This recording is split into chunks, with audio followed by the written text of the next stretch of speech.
You're listening to an archived Cabral Concept podcast.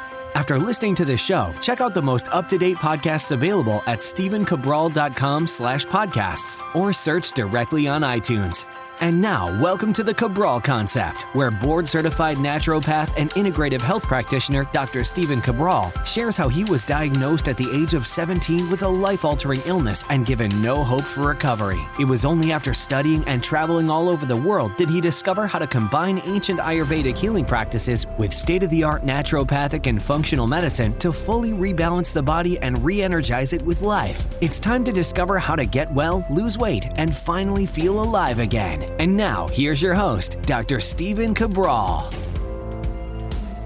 Hi, everyone, and welcome back to the Cabral Concept. Happy you could join me here today on this Training Thursday edition of the show. Looking forward to sharing with you a training formula, an exercise design formula I've been using now for not quite 20 years, but getting there, somewhere around 16, 17 years. I've taught this in seminars literally all over the world. I've done videos on it. I've written a book specifically on this, and I diagram out how to know if you're on the right workout program, but also how to design a workout program for yourself that's safe and effective and balanced, meaning that you're not going to be creating issues and injuries for yourself in the next 3, 4, or 5 years. Do keep in mind, a lot of people say, well, the workout seems to be going great, or the health plan seems to be going great, or these supplements seem to be going great, whatever it might be. The problem is that usually things don't affect you right away. What you want to see is how well is this working over a period of 3 months to 6 months. That's when the most amount of accurate data is going to be found. And then, of course, we can then take that data and go out a year, 2 years, 5 years from them. But what I want to do is this. Think about this, and it's how I go about every new venture that I do in life.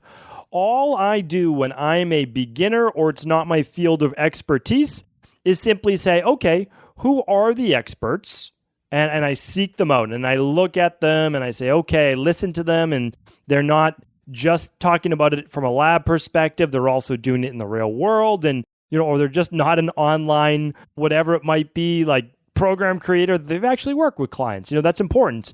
Because you can do that later if you want, but you need to get your 10,000 hours in minimum of working with actual clients or patients or whatever it might be. And I think that's really important. That's what I look for in my team, and that's certainly what I hire for. But here's the thing. I always seek out the best people, and then I read a bunch of their books. That's what I do, and that's me. And then I say, okay, these 12 very smart people, experts in their fields, they kind of go off on their own individual tangents and things like that in these areas. But if we kind of diverge and we look at all that information, these are the core principles that most of them speak about. And, we know those. I mean, we honestly do, right? For nutrition, people will say, the outliers will say this is bad and that's bad and whatever it might be. But for the most part, you'd be hard-pressed, really hard-pressed to find a real, true health expert out there that's worked in clinical practice. Very, very important distinction. That's work with real people in the real world, not just wrote a book on it, but work with real people, because then you get to see the results. So there's nothing wrong with writing books. But here's the thing is you need to see it play out in the real world, and you need to see it play out over a decade, not just, 6 months. And you can be hard pressed in the nutrition field to find people that are at the top of their game, not recommending a diet based in predominantly plant-based food, predominantly vegetables and some fruit. Couple cups of berries or whatever digests well, with you. And then you'll look at fats, and everybody believes that you need fats, whether it comes from nuts or seeds, or for some people, not so great. Like nuts and seeds in a higher amount, not so great for me. But I still eat some, just not massive amounts. What would, people then look at? Well, for the most part, avocados, unless you have a food sensitivity test and that comes up high, or you're looking at other healthy fats, such as olive oil, which is one of my favorites. And for some people, they do well with a little bit of coconut too. And again, that depends on the individual person. And then, protein, well, we can look at all sorts of different sources of protein, and that's where a lot of debates can come in. But, when you look at the longest lived populations and you look at most of the top health experts and cardiologists, et cetera, they're not recommending a diet more than somewhere between 10 and 20% maximum protein. So, we can look at those as core principles, and we can say, okay, that makes sense. But, again, you're just taking all this information. You're taking, okay, This person's been in practice 20 years. That person's been in practice 10 years. That person's been in practice 30 years. And you're just taking all of their knowledge that they've accumulated over their time and you're reading about it, right? That's what you want from a good coach. Well, the same goes with personal training. The same goes with life coaching. The same goes for hard to be a great 25-year-old life coach. No offense to any 25-year-olds out there doing life coaching. I would just recommend working with people most likely younger than you. And again, there's always outliers. There's outliers everywhere, right? Anthony Robbins was essentially a life coach, right? And he was a life coach in his early 20s. He's been doing this a long time. So you can do it and you absolutely can accumulate that knowledge base, but it's important to have a little bit of that life experience as well. That comes with, living more life. Now, some people have lived a lot of life by 25. Like that's one of the things with me. I feel like I had lived a lot of life by 25 years old. I had been sick for so long, and when you're sick for that long, you grow up real fast. I mean, you really do, because you realize the shortness of life. That's one advantage I believe I have that a lot of other people don't. Now, I would never wish what I went through on anybody else. There's no doubt about that. However, I have amazing perspective and gratitude where I don't want to miss out on a minute of life. And not everyone has that. And people look at me sometimes like, you need to just, maybe just cool it for a little while, whatever it might be. But the thing is, I'm only doing things that I love. And I'm very passionate about them. They're all centered around the health-based field. And I just realize, I just look at life differently. I look at, I'm always talking about my 2 young daughters and finding that balance and making sure that I'm with them. And right after I record this podcast, actually, I'll be taking them to soccer practice. So it's like, it's always doing those things and just realizing the shortness of life. And I realize that from, my hardships. But again, when I say, okay, I'm going to go into this field and I'm going to look at this, I hire the experts. Right now, I'm going to start to get a lot more into video. And when I get into something, I usually never do it unless I'm going all in and I can be consistent with it. So I'm taking my time, but I can't wait to get back to essentially my roots. I was doing video as a health correspondent. I guess that's the best name for it, health correspondent. I don't know what the proper name is for diet.com a million years ago. It feels like a million years ago, but it was like 15 years ago. How long was it? Yes, about 14, 15 years ago. It seems honestly like yesterday, but again, that's the shortness of life. And I don't mean that from a negative standpoint. I mean like whatever you want to do, start doing it, right? Start moving forward. But I don't want this to turn into a mindset and motivation Monday. So I'll share more about that topic in the future. What I want to do right now though is life is short, right? And it's so busy all the time. Well, what I'm going to do in the next week or two is share with you a very simple workout formula you can do in the gym or at home, but based on the principle I'm doing today. So that was actually supposed to be today's show, but I just said you need to know the core principles of why and how it works, and then you'll be able to say, oh, I could plug any exercise into this and it's going to work. So that's the nice thing. And you're going to be able to read a magazine or an online workout program or work with your personal trainer. You're going to be like, yeah, I know that this is a solid program and it's going to keep me healthy and balanced and in great shape for life. And here's what it is. So PPC stands for push, pull, and core. And I've used this principle now for so long and I know it works. I know it works. Hundreds of thousands of actual personal training sessions don't lie. That is it in the real world, seeing the results and of course using that with the nutrition. So here's what it stands for, and here's exactly how you can do it. Remember, I give away everything that I've ever learned for free. I really do. Unless it's, if it's just me talking on a microphone and there's not a huge team behind it, I try to just give that to you for free. I pay for my social media managers and my podcast editor and all of those things because this is something that I feel very passionate about. If it's team-based like IHP or Equilibrium where there's a big cost to things, well, then of course we charge something for it. But all of the information is always free in the last 1,300 episodes of the Cabral Concept. You'll find everything on there from adrenal-based issues, thyroid issues, autoimmune, migraines, celiac, Crohn's, colitis, IBS, IBD, food sensitivities. You name it, it's there. It really is. And if I haven't done a show on it, I will do a show on it. So today's topic, though, I want you to have my formula. And this formula stands for push, pull, and core. I'm going to teach you it right now. You can do it 2 ways. 1, you could do it as a big circuit. Or number 2, you could do it as 2 trisets. Now, what does a triset mean? A triset is 3 exercises in a row. There are different variations of the wording. It could actually be the same body part for 3 exercises in a row. That's the most common with a superset. It might be like a chest press and then a chest fly for your pectoral muscles. But today it's also synonymous with different exercises, and that's how I'm going to be talking about it today. So when you talk about push and pull, it refers back to how the human body moves. And a lot of personal trainers out there are going to know what I'm talking about, athletic trainers, strength and conditioning, etc. But every health coach should know this as well, and you should know it if you're someone that's getting into exercise or you're currently exercising, which hopefully is everyone. Hopefully I covered everyone on that basis there. So push stands for your body's ability to move in what is called the sagittal plane, forward and back, okay? So examples of push exercises would be a chest press or a shoulder press. I'm using the word press. Press is usually a pushing motion. Now, for your legs, those are 2 examples of a push motion. A chest press, like a bench press, or any type of chest-based movement, or a shoulder press, which would be taking a weight and basically lifting it overhead. A side raise would also be considered a pressing-based motion, right? So anything for the chest muscles, shoulder muscles, not exact, not always, but at least the anterior deltoids, the front of the chest, front of the shoulder, and the chest muscles are going to be pressing, okay? So that's our push. Now, for the lower body, and I'm going to pull all this together for you, but some of our push exercises for the lower body would be a squat, very specifically to a front squat, which is more quad dominant. So basically, if you think about it now, I just talked about the front of the shoulders. I talked about your chest muscles, right? Those are the biggest muscles in the upper body. Now I'm talking about the front of your legs. Those are called your quadriceps. So think about it. That's the majority of the muscle in the front of the body. Those are all used what we call for pushing-based motions, pressing-based motions for the most part. So we have our squat, and I'm going to give you the opposites in just a moment, and they'll make sense in just a second. But another pressing-based motion would be a step up. Now a step up, again, is kind of a hybrid. It's going to work the glutes in there. But the squat is our predominant motion for, let's say, a big push knee-dominant exercise. That means the front of the leg is doing the most of the work.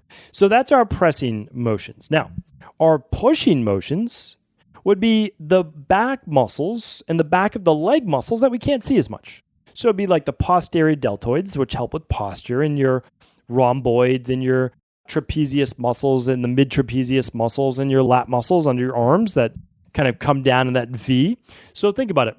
That is your exercises, which would be like a chin-up or pull-up or a lat pull-down, or it would be something like a row. All of those are working on posture, and they're pulling your chest open and squeezing your back muscles. So think about that. They're all opening your chest if you're doing them correctly, and you're working your back muscles. So these are great exercises to do, really great, underutilized in most workout programs, and we'll chat about that. And then the opposite motions for the lower body, which would be all pulling motions, would be namely a Romanian deadlift. And I've gone over that exercise before. I'd love you to tune into a previous show of how to do that. It's one of the most important exercises out there to strengthen those hamstrings and glutes. But not only that, it's a very functional exercise. You're not always going to be able to bend your knees in a perfect deadlift, or what most people call a switch, you squat down and pick something up, right? So you have to be able to train your hamstrings, the back of your legs, and your glutes. Not only is it good for reshaping the glutes, but what it does is it actually allows you to balance those quadriceps. So you're going to have less knee pain. And the lower back, when you do a Romanian deadlift, is a secondary muscle group. That means although it's not the primary mover that gets the most amount of work, when done correctly, it's a secondary mover, and it has to stabilize, and it has to stay very, very strong. So it's going to allow you to do a lot of lower back work without you having to do a back hyperextension or any type of machine-based back exercise like that. All right, really important exercise. Now, what would be the core exercises? Well, core, let's think of them as our abdominal, so our abs, obliques, the inside of the core, which you can't see, that we call the transverse abdominis. I would love you to look up that podcast as well. That really, really important one. And the lower back. So when I talk about a core exercise, for most people, what you need to be doing is some isometric work like a plank or definitely a boat pose or V pose, just to safely stabilize those muscles first, because they make every exercise better. You have to be able to stabilize your spine. And then what you want to do is do some chops, okay? They can be low to high, they can be horizontal across your shoulders, or they can be high to low. Now, there's a million different variations. Maybe not quite a million, but probably at least 1,000. Those are all your core-based exercises. In the future, you could certainly throw in some abdominal-based exercises, crunch-type exercises, fine, right? But what we want to do is focus on making the core overall stronger.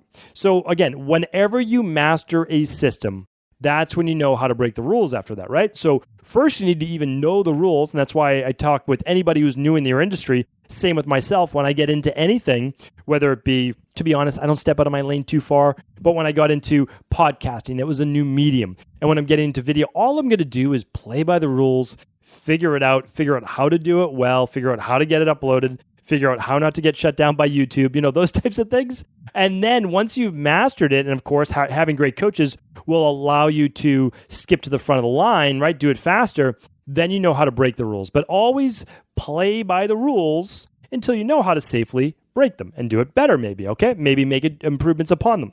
So push-pull core has been around forever, and I'm going to give you 2 workout plans based on that right now. So what you want to think about is this. Okay, 2 trisets, 3 exercises in a row. What would we do? Well, we do a push exercise, then we would do a pull exercise, and then we would do a core, okay? So we're going to say, we're going to do a ball chest press, all right? Let's just say you're lying on a stability ball, your head and shoulders are on it, and you're doing a dumbbell bench press on a ball. Okay, I'm just giving that as an example. I typically do that. A lot of people are familiar with it, right? Better than sitting on a bench. You could also do it standing. You could do push-ups. Any one of those counts, all right? Then the exercise after that, we'll do a pull exercise, okay? So for us, we will do a Romanian deadlift. I've already talked about that. You can do it with dumbbells if you'd like. Bands are okay too. Dumbbells would be even better in this scenario. You can do it with barbells. You can do it with a kettlebell, whatever you like, but you'll be able to do that exercise. And then your core exercise is going to be, in this case, let's just do a plank. All right, I'm going to keep it easy. We're going to do a plank, and you're going to hold that for 60 seconds. Okay, that's all we're going to do. I'm just keeping it simple. This is just one design. I wrote a book called The Man's Guide to Muscle and Strength. It's absolutely for women too, but it's not my company. I don't own it. I wrote it for Human Kinetics, which is the largest publisher of really textbooks for personal trainers and the health-based industry. Great company, great organization. They have great books. For the most part, you'd be hard-pressed not to find a good book by that publishing house. But I don't get to name the books, but it's definitely for men and women, not just men, okay? That was my biggest regret is they said, oh no, this is for men only. And I said, I wish that I knew this, before I even signed the contract, but I was very young then. So here's the thing. That book has a year's worth of workouts. I'm not trying to sell you on the book. If you buy it, I might make $1 to $1.50. That's it.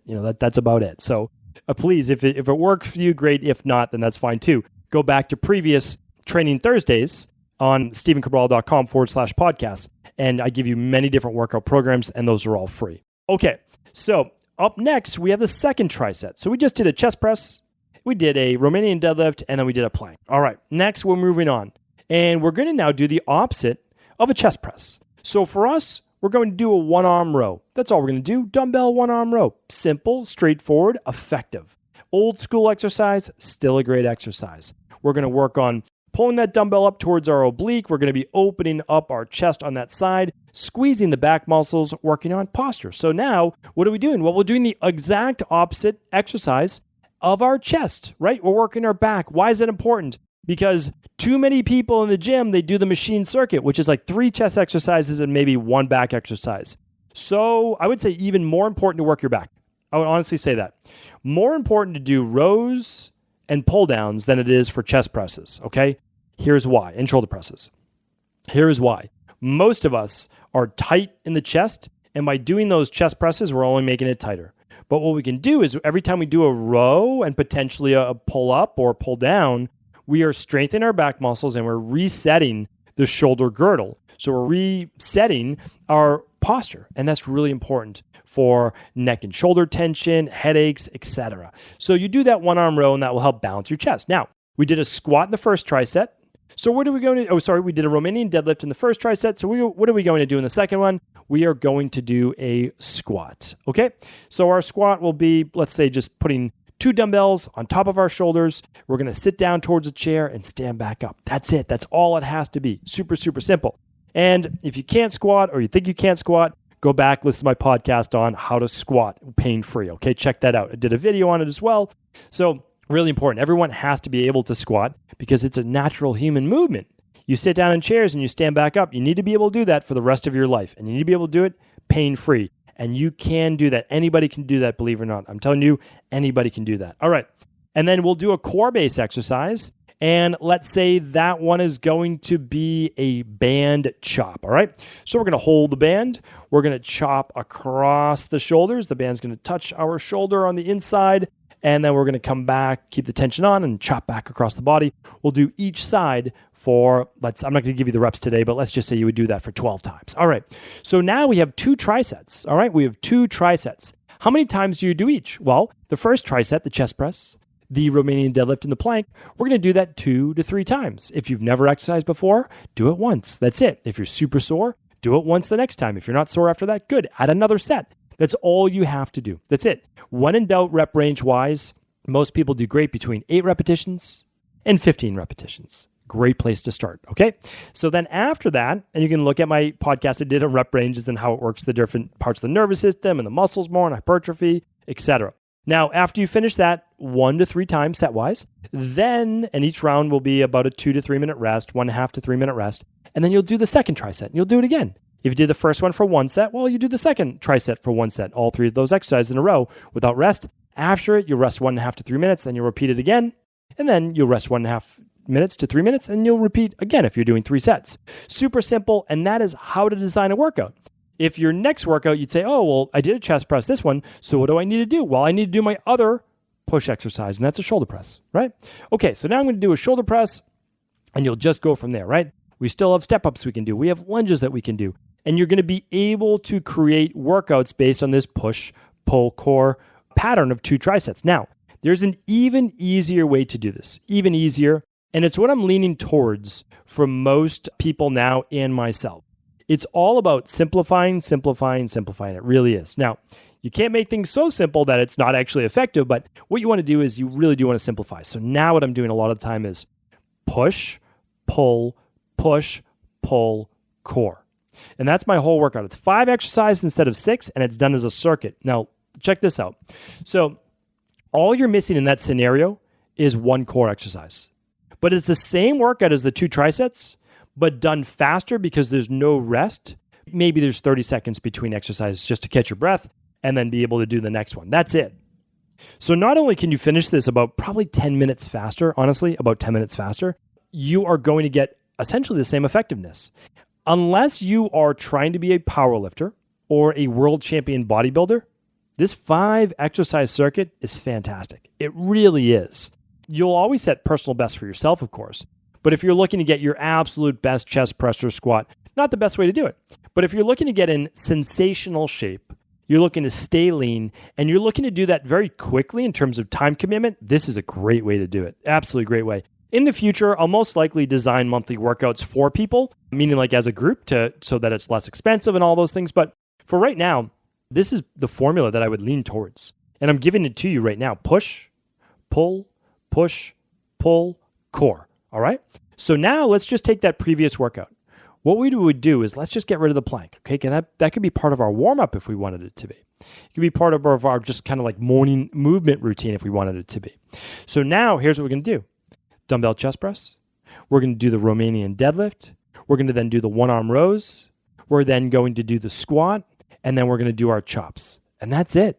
That's our workout. Now, I know I'm saying, oh, and that's it. But that's it. Like, that's your workout. Now, what are you going to do? Well, that was a longer one, right? So we just did about 5 exercises in a row. Probably going to rest 3 minutes. Some people might need 5. A lot of people, I'll do a 1-to-1. If it takes you 5 minutes to complete that, I'll give you 5 minutes of rest. You'll do it again for 5 minutes. If you look at that, we're only 15 minutes deep into the workout. That's it. If you do it 3 times, I'm going to let you rest another 5 minutes, and then you'll do it 5 more minutes. 25 minutes for a whole workout. Like that, and that's a big workout. 3 rounds of that 5 exercise circuit, that's a great workout in 25 minutes. Now, I know you'll add a little bit of time for warming up, no doubt about it. You might do some foam rolling at the end, but if you needed to fit in a quick workout, you could easily do that in 15 minutes. Easily. And if you needed to, you could shorten your rest from 5 minutes to 3 minutes. So now we're looking at, what does that take? 13 minutes, right? Honestly, that's why time can never be an excuse. It just has to, and I believe that the reason why most people don't exercise, for sure, it's a time thing. I get it. I totally understand that. Remember, I'm as busy as anyone. There's no doubt about that. So I get it. But a lot of times it's really education based. And that's why I wanted to do today's show, is that you can choose a simple workout, but all of those exercises have stood the test of time.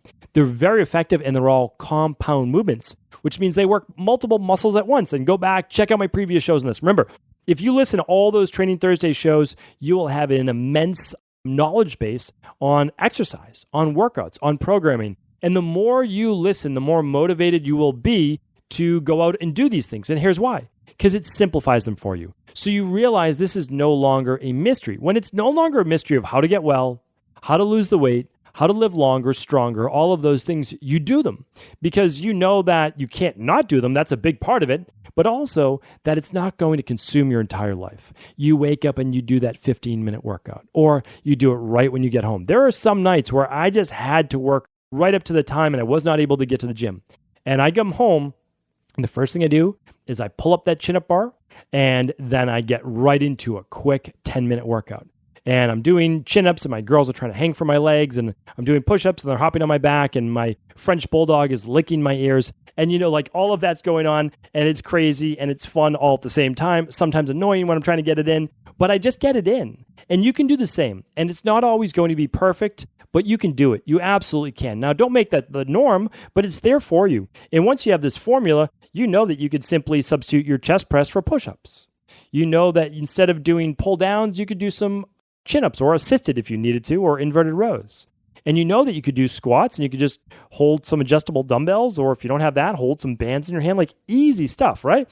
So I don't want to go off on another topic on that because that's actually going to be my show either next week or in 2 weeks. I'm going to give you a really simple workout for the next month or so because it's kind of a transition month. We're super busy, right? Getting back into routines, kind of getting back into the norm. And I want to give you something that's so easy, just 2 workouts that you'll be able to use and simply rotate. So I'm going to give you that. I'm going to keep it really easy. I'm going to give you a formula that I'm going to be testing out myself that I want you to follow along with as well. So hopefully this has been helpful. And if it has, please do feel free to share this show with anyone you believe it could serve. Take care, everyone. I want to sincerely thank you for your support of this podcast. I couldn't do it without you, and I mean that. I truly do. I also want to make sure you knew that we now have multiple ways for you to find your answers to the most difficult health, wellness, weight loss, and anti-aging questions. You can find podcast-specific topics like thyroid, adrenal, hormones, sleep, digestion, Ayurveda, and many more at stevencabral.com/podcasts that will then link you to your favorite Apple, Spotify, and other podcast players. Plus, all new podcasts and weekly exclusive video content is being added to our YouTube channel at youtube.com/Steven Cabral. And that's Steven with a PH. Head on over and subscribe so that you don't miss any of the exclusive content. Lastly, if you've ever found any of my podcasts or books to be helpful, I would really appreciate it if you could leave a review on iTunes or your favorite media player for the podcast. Rating and subscribing to the YouTube and podcast allow me to reach more and more people and help spread my mission of healing throughout the world. Thank you again for being a part of this movement.